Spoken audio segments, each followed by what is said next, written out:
Welcome to the scores table. 75 seconds But they were the best 75 seconds of the podcast. Of our lives. Podcast. Of our lives. Mind your banners. He's playing nicely. Comes Zach Osterman. 31-7, Indiana. I think it's fair to say, I mean, that was about as non-event of a game, other than maybe some injury concerns. Obviously, Wisconsin with a very scary one. But in terms of like what was on the field, about as non-eventful of a game as Indiana could probably have hoped for today. I mean, the game only took like 2 hours and 45 minutes. Like it went fast. I thought this team looked tired. I thought it looked a lot better in the second half than the first. Fernando Mendoza, despite being sacked 5 times, was really, really good. Best he's been in a few weeks. And Indiana's 11-0. I mean, this, when you're doing what Indiana's trying to do, you get to a point in the season where it feels almost like the goal is just not to lose. And they looked a little tired and a little tight today, but ultimately, Chris Ignite described him as lethargic in the first half. He sensed that, and so he didn't kind of go in at halftime guns blazing. He was basically like, "Look, settle down. We just got to catch our breath." And obviously in the second half they just walked away with it. You were sort of like, this team's in trouble again for like the 4th straight week. I'm talking about Texas A&M. They were down 30 in the first quarter, but I got the sense after the game that Kirk Cincinnati did not feel that this game was ever going to be in the balance, no matter what happened in the first half. That it would come to a point where Wisconsin, and this is kind of how we broke this game down earlier this week, was never going to be able to score enough points to win this game. That their offense just did. I mean, they got the one bust, they got the touchdown.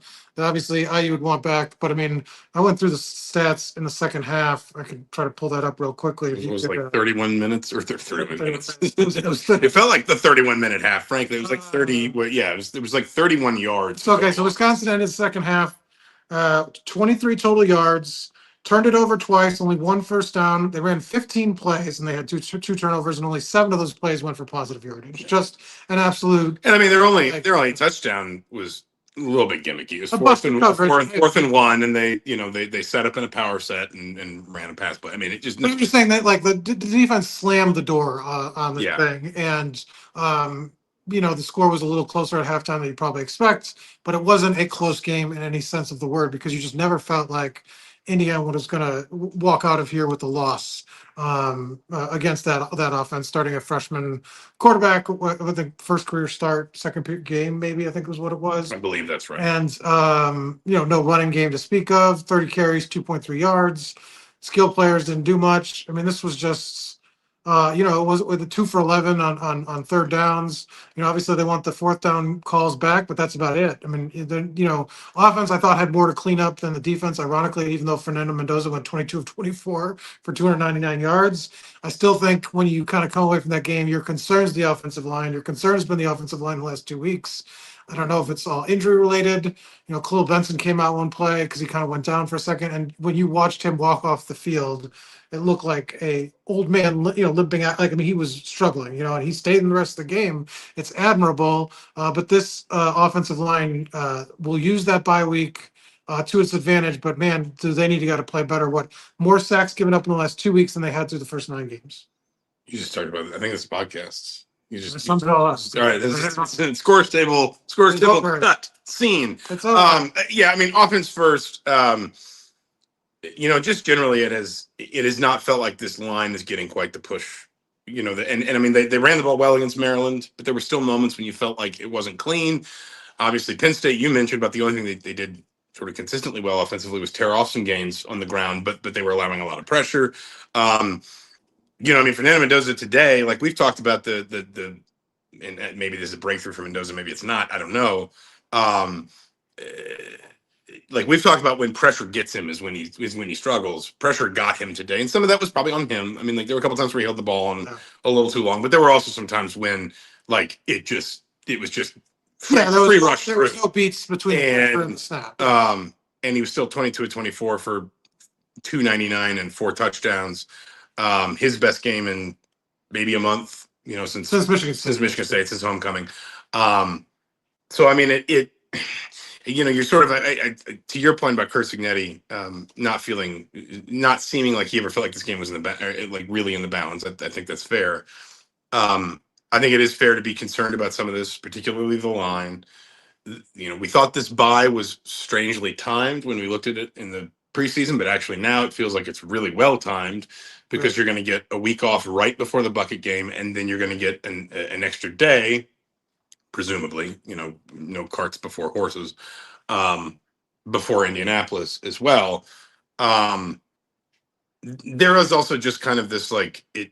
I mean, I don't want to reduce it to something kind of unquantifiable, but there are in seasons like the one Indiana's having days like this when, especially as you get to the later portion of the season, the job is really just to do it with a minimum of fuss. Well, I think the fuss for Indiana yeah. is the concerns about pass pro, and you've got to hope if you're Indiana that's health and not something more. Someone in the comments said Drew Evans getting healthy doesn't fix Khalil Benson. Well, Khalil Benson has been playing hurt for about 3 or 4 weeks. Yeah. He has been limping around. And it was the Maryland game. He got rolled up on the ankle and it got re-injured, sort of like in the Penn State game. He had come out. Yeah. And it's very clear that, obviously he's not been able to heal because they've been playing, and he's gutted it out, and credit to him for doing it. But I do think it's fair to say he has not played his best game. No. But look, when you can't move, it's very hard, right?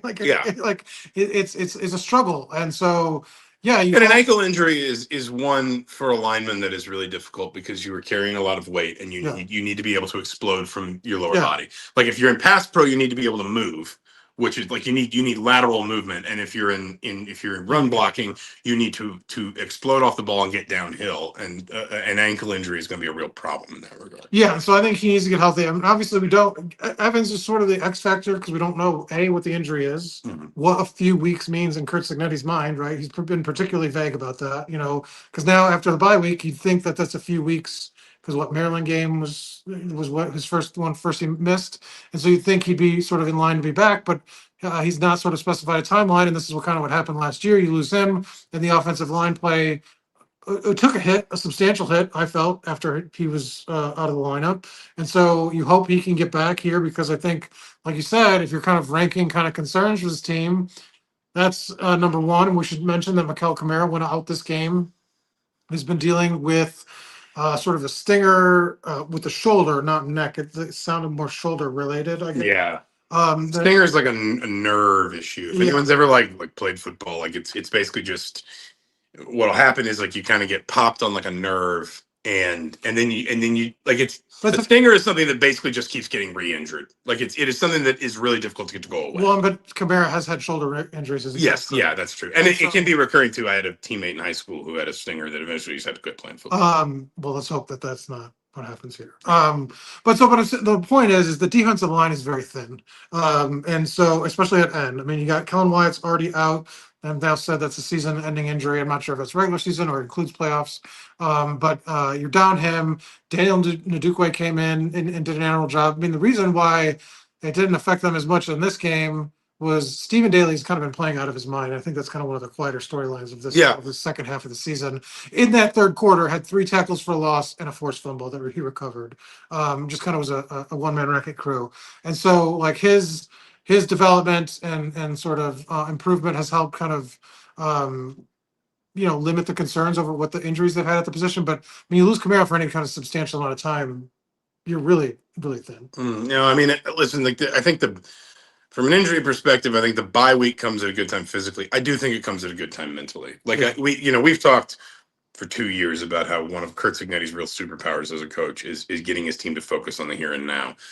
It is impossible, though, to not feel the pressure of 10-0, of 11-0, of knowing what is coming. Yeah, but do you think it was that, or I don't think it's that they're tired? I don't think it's the 6 straight games. I think it's both. I think it's both. I think it is the physical and mental fatigue of 6 straight games. What was it? 2 of them at home, I think. Because that's a lot of it. I don't know.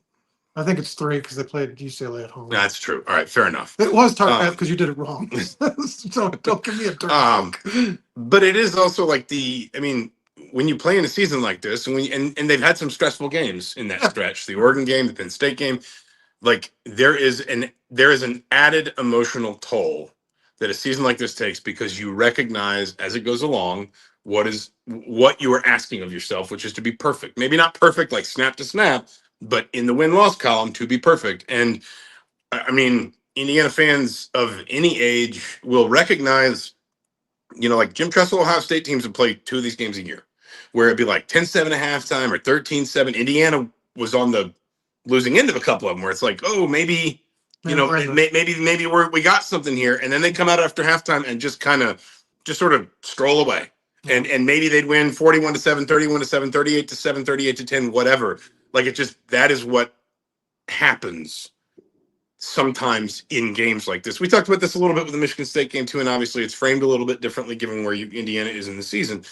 But there are just going to be some games where it feels like they're not at their best and they find their way to win. Yeah. And not every game can be a dramatic comeback. Also, not every game can be 55-10. In a season like what you have or what Indiana's doing right now, there are going to be some just sort of imminently forgettable games. And in the aggregate, obviously there's some specifics in this game, both good and bad, that Indiana fans will remember.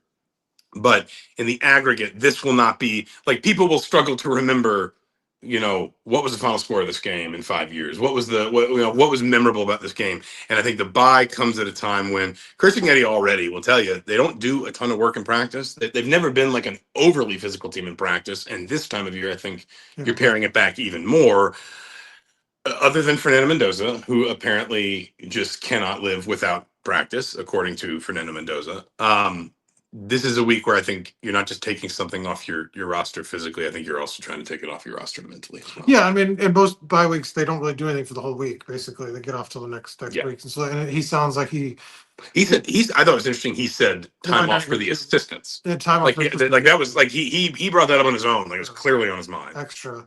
We had somebody ask, did the crowd stay for the whole game? Most of the crowd. Mostly, yeah. 75% did. It helped that it was like a gorgeous day. Yeah, it's a very nice day. And he talked, we should say now undefeated 2 straight seasons at home. Maybe you could speak to the transformation here. The second, I think it's 15 straight games at home. Second longest win streak in the FBS. Alabama's the only one team ahead of them at 17 games. And it didn't start out right away like this. It took about a month and a half to get to where they've been selling out. I was only here for the one season before that, and obviously you kind of make the comparison. I think somebody tweeted out photos of senior day last year versus this year, kind of the 2 years ago, but 2 years ago. But speak to the transformation of this place, right? So Getty said it was a 14-point advantage. The thing that I don't know if I buy that it's a 14-point advantage, but the thing that I like the moment that felt different for me was, and I think it was maybe Michigan State was the first team I saw using a silent count here. Like I'd never seen a team have to use a silent count, even in a Purdue game, like even in like a rivalry game or whatever. I'd never seen that teams would have to then prepare for that. And maybe I missed one somewhere along the way, but like every team that's come through here, starting with Michigan State, has used it. Wisconsin used it today. UCLA. They had to have it on the back. They had to work on it before in Indiana. Whereas before, you probably wouldn't necessarily. Right. Exactly. No. That is. I will bounce it back to you. Forget history. What if I told you that we'd be one game shy of the end of 2 full regular seasons, and Kirsignetti would not have lost a game at home? And in fact, I'll go even a step. He said he doesn't lose at home. I'll go even a step further. Of all those wins, only one of them was by fewer than 14 points. Yeah. That is, listen, that is turning your stadium into a fortress. And it's a reminder that you just said it's not a 14-point advantage. But it's a fortress, but it's not a 14-point. Well, maybe Kirsignetti is the one that makes maybe then it's a well-guarded fort. Maybe if they beat Michigan by 14, then it would be a true 14-point advantage. But I think it's also a reminder that in college football, and I know that Indiana wants to do some stuff with this place. They want to remake it, private capital possibly, might help with that. But it is a reminder that in college football, you can turn almost any stadium into a home field advantage and listen, I got into this argument for years with sort of. You're trying to make up a person here. Well, I wasn't going to. This sounds like a very real story with Indiana fans in terms of saying. You have one in mind. What is maybe I did, and maybe we're not going to mention who that is.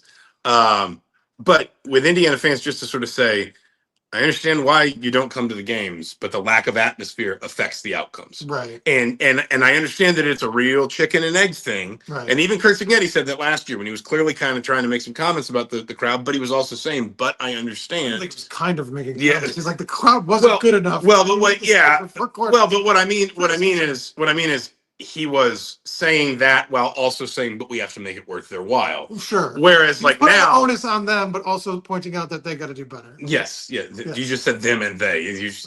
On them, the team. Now They who's have to win. confused? No, Now I'm who's not confused? I got it all. But I understood why it was a chicken and egg conversation. Yes. Where on the one hand, you know, I understand why Indiana fans might not come or might come but not really, you know, like invested. might yeah, or might say, oh, that's it, it's over, I'm leaving, whatever. But on the other hand, it's sort of like crowds win games, and I think that every Fields and Adventure team is good to a point. But I mean, like at the start of last season, like the crowd was gone by the third quarter, and Yeah. so like that was not an advantage. Like, and so that's why I think the transformation's been complete in the sense that the crowd is fully bought in and making a difference when the game's in the balance. Like, yes, fans do leave when you're up by 40, and that's fine. But like when there's like, you know, today was a perfect example. 3rd and 1, it got loud in the second half. Crowd was still here.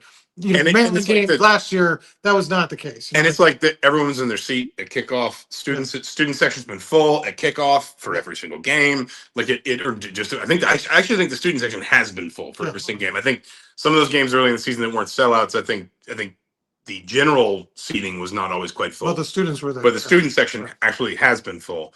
And it, you know, listen, it's just, I mean, it all goes into, because this conversation we're having is like one enormous bowl of soup with 1,000 ingredients. It all goes into the fundamental conversation of how do you build a football culture where there wasn't one before. And one of the ways you do that, one of the many ways, is by building an expectation among your fan base that people show up, that they're loud, that they stay, and that they can see that it affects games. And honestly, you know, I have said this before, and it's not likely at this point that we're going to get it this year. But one of the few things it feels like is really remaining, other than like, you know, specific stuff like a national title or a Big Ten championship, is a true moment in this stadium. Field moment. Yeah, right. Like Penn State last week. I think here Illinois could have been that, but then they blew them out. So yeah, right. Yeah, no, yeah, no. That would have been because you didn't have a ranked win. They just haven't played most of those games on the road. Yeah, and so they haven't had it. Michigan is about the most cathartic moment. I thought that might have been, Purdue, but like it didn't happen. But in Illinois, it was obviously just too much of a you know, it just crushed them. Yeah, you wouldn't rush the field. You would like sort of walk onto the field and give Illinois a hug. Yeah, field that's right. Like, yeah, like little therapy for Illinois. Yeah, but like I mean, the most cathartic. What is the most cathartic moment for Indiana fans in this stadium? Because I think they all happened last year. I don't think any of them happened this year, just by the nature of the way they've won these games.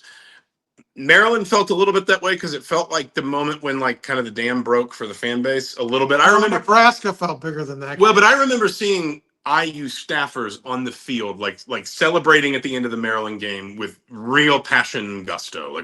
Like it was noticeable to me. I think the big one was Michigan because number one, it was Michigan, and number two, it's. I thought Nebraska that week. I think you forget that week leading up to Nebraska when everybody was like, Nebraska's got this. You know, like the national authority was like painting them as sort of like coming in here and they were gonna, you know, prove Indiana was a fraud, and then like Indiana. If they'd listened to the scores table, they would have known that Indiana that wasn't like right. Indiana flipped that script pretty good on them, and I sort of felt that was maybe like your biggest accomplishment at home, just because of the narrative surrounding that game. Like I think people. Not as much, but there were people that had bought into Indiana by the time they faced Michigan, and Michigan was kind of in a down year as well. Like Nebraska was sort of on the rise. These are both programs that were like, oh, who's going to come out of that as the competitor in the Big Ten? And one team was left standing. I think one team is still standing. Nebraska never got out. I think the other one I would throw in there is Purdue, and I know that the game is not dramatic, but number one, it's a historic rivalry win. Number two, we feel like okay, that's the night they clinch the playoff. Number three, like. There was something to the idea that like it was a snow game. It was the Saturday after Thanksgiving. It was a night game. Like I think the idea too that Signani was like we had to send a message. He doesn't really say that. I think IU fans in the third quarter, second quarter. I suspect IU fans made more core memories that night because of the weather, because of the opponent, because of the result, than any of the other games we're talking about from last season. But the point is, here's the thing. Part of the reason you haven't had your rush the field moment here is because the crowd's bought in, the team has performed, and so many of these games have just been to go back to what I said, it's Well, you've been expected to win. Like non-events. Like they've turned into they didn't non-events. cover today, but they were favored by like I think at one point 31.5. I think the line came down like 20.5 by kickoff. But I mean, they were favored by over 30. But that has to have been a record, right? And the series for It's Indiana. certainly in Wisconsin might have been recent favored by Big more, Ten but game. like I'm saying, for Indiana to be favored in this game by Mhm. 30 points has to be some sort of record. But if we have any, we got quite a few people watching. If anybody's questions or comments, Let's talk really quickly about Fernando Mendoza, because like the conversation around him this week has been moments versus numbers. Yeah. Saying, because it really does feel like it's crystallized around Julian saying versus fair or not that like Diego Pavia, Ty Simpson are still in that conversation, but it doesn't feel like they're getting as much attention. I did see someone tweet out after the game, and listen, these odds shift as things happen. I understand that now Alabama's down 10-0, so maybe Ty Simpson is maybe things are getting worse for Ty Simpson. But I did see someone tweet out during the post game, like waiting for Kurt Cignetti post game, that Mendoza's odds dipped into minus territory. That it was the first time I'd seen anybody since the Heisman. I think that's just a reaction to the game. I think that's live betting off the game. Stan plays tonight, and so but still, I think it reflects that Mendoza does something here, which is what we said he needed to do, which is he's got the moments. Now he needs to add. Double D mentioned Jeremiah Love. I actually looked up his game just to see where his he's kind of I think a guy that's charging late here. I mean, he's going to have impressive numbers. We talked about stats, and he's been pretty consistent. I think he had 120 and a touchdown. Don't know what he did receiving wise, but I think that's a name to watch. Just kind of. I think that's fair. Yeah. But the point is, I think from Mendoza's perspective, who threw a pick six, Tony? I assume that's Ty Simpson. I think from Mendoza's perspective, there's a real extent to which the way he helps his Heisman candidacy between now and at least the Big Ten championship game is just games like this. And obviously, 22 of 24 is hyper efficient. Yeah. Fine, but what I mean is this game can produce both. I still think with these, if he does this against Purdue, this sort of line, it's not overly impressive. I mean, it's just efficient. I feel like, but like it is wild to me how harsh you have judged Fernando. He was 22 of 24 for 300 yards and 4 touchdowns in a Big Ten. He did not hit 300. Yes, I understand that. I rounded up by 1, and he took 5 sacks. Yeah, I mean that's. And he said a lot of them were on him. Like he said, a couple of them were on him, and he said he took the blame.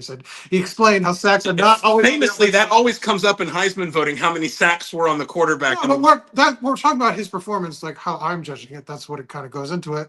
It was. You hate Fernando. No, it was good. I'm going to tell him you. Good, not great. And he's going to listen to this. He's going to listen to this week's scores table and find. I think he would say no. I think he would. He said Alberto played better than him. No, he didn't. He said Alberto plays better than him at practice. Oh, at practice? Okay, Mr. Which is he's already working on being a head coach someday. Like you won't even believe how good he is in practice. Alberto would have been 25 of 24 today. And I think when you hear it from Kurt Cignetti, like I think there's a level of play that he can get to that is just. Commenters are not. I know they're not happy. You could listen to Kurt Cignetti talk about it, don't you? I mean, like the way he frames Fernando Mendoza. Okay, no. Yes, that's coach speak. No. I will push back on this because the way he frames it is, he does a ton of special stuff.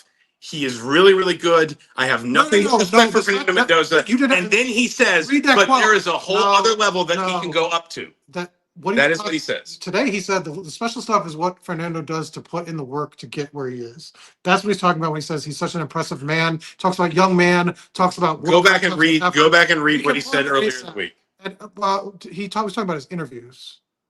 No, an A+++ interview. That's what he was talking about. You are being very selective about what you're. No, you are being very selective about what you're. You've gone wrong. But my point is if it's these are not numbers that because Heisman Trophy, like Joe Burrow in his how many 500-yard games did he have? I understand that, but nobody's going to be. Nobody's doing that. You can only win the Heisman against. My point is like those are the numbers that win you it. This puts them in position to win it.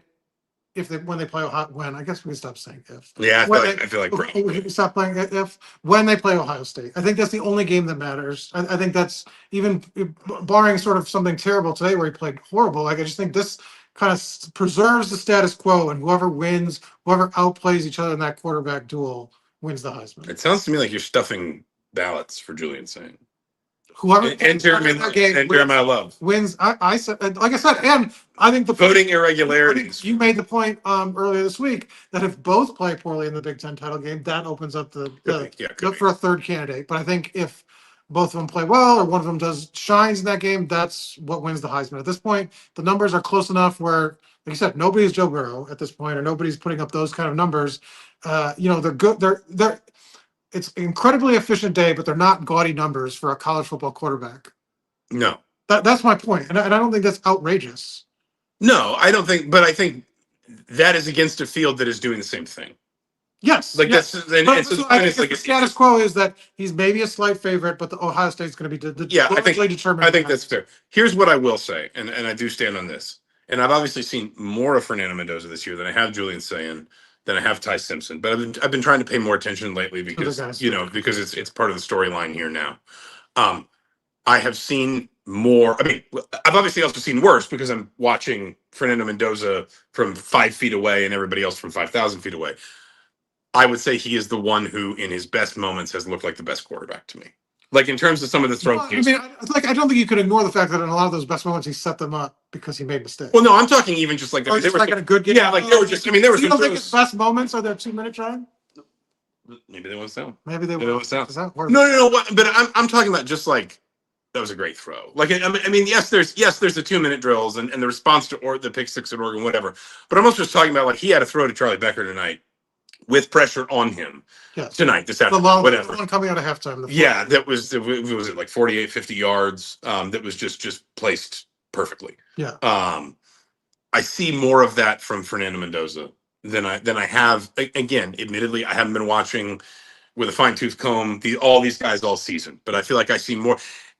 I think that is validating of the idea that Mendoza, whatever you think of the draft class, may lead that pack of quarterbacks when it's time to talk about this group in the NFL draft. And Donnie says, I agree with Zach when he's on. He's awesome. I don't disagree with that. But my point is that in far too often in the last couple of weeks, there have been moments where he's not been on. I think that what Kursigne is talking about is we can eliminate those, and he's going to be a special quarterback, not a great quarterback, not an awesome quarterback, but like top tier, top shelf. It's not hard to get there because he puts so much work, and that's what he's talking about when he says when he puts so much work in. It's not hard to envision that because he puts all that work in, that they just got to get him a little higher, and like you clean up those, and maybe there's not even incompletion, but it's more that you don't take the sacks, you don't have the bad plays, you set these drives up, because I mean they have had red zone issues the last couple of weeks where he's held on the ball too long, right? And those are moments where it's on him. I'm not saying what he did today wasn't great. He had good numbers. I'm just saying from everything that Kursigne talks about, there is another level, and Fernando Mendoza even talks about it. Anything else? Any other business? We've gone 25 minutes. They're going 30 minutes, and they're about to throw us out. What's our 203? We have to go 203. Well, let's save that for the someday playoff. Save that for he's headed to the draft. Do you think it's a open and shut conversation? I mean, I just don't see how a player who has potential to be a top 10, maybe even a top 5 pick could justify staying in college. And what if you don't want to go to the teams that are picking? Yeah, I mean, but then the flip side is, you can also look at what happened to Drew Aller this year. Like Aller, if he'd come out last season, people thought he could be a first-round talent quarterback. He came back for this year, and now not only is he injured, but there are a whole bunch of questions even before his injury. Sure. His play raised a whole bunch of questions about his professional future that probably hurt him. And it's more of a conversation now because they can't get paid. Right. No, it is. And I do think that opens it up for discussion, but it's hard. You're not going to get paid in college anything like what you're going to get paid if you're a but you're not making nothing. No. So I mean, and it's probably. But like, what's a top 10 pick getting paid? I mean, we probably don't need to do this, but this is a good mind your banners. Whoa! This isn't mind your banners. I know for later this year. Mind your scores table. Let's see. Average annual salary for Cam Ward's $12 million. Yeah, so I mean, that's if you believe that the going rate in college right now is $2 to $2.5 million for like a top line quarterback. I mean so he's in the top half of the draft. He's gonna it's $5 million plus, right? I Again, like I guess it becomes a discussion more so if you think you're if you're you're in the top half of the first round, it's probably harder to justify. But these are good. This is a good discussion point. We can talk more later this on month about Fernando Mendoza's draft stock on scores table. on squads on the scores table. He's Mike Nisley. I'm Zach Osterman. Indiana's 11-0, 8-0 in Big Ten play. First time that both of those things have been true in program history. They have the bye week next week. Some basketball games will happen between now and the Purdue game. Can you name the teams that they're playing between now Incarnate Word and tomorrow. the next one? 5:30. And the next one? You can't do it. Kansas State's in there somewhere. That's not but that's not next. I can't remember who's between Incarnate Word and Kansas State, but he's Mike Nisley. I'm Zach Osterman. Thanks so much for watching. This has been Mind Your Manners. Contrary to popular opinion, we will talk to you soon.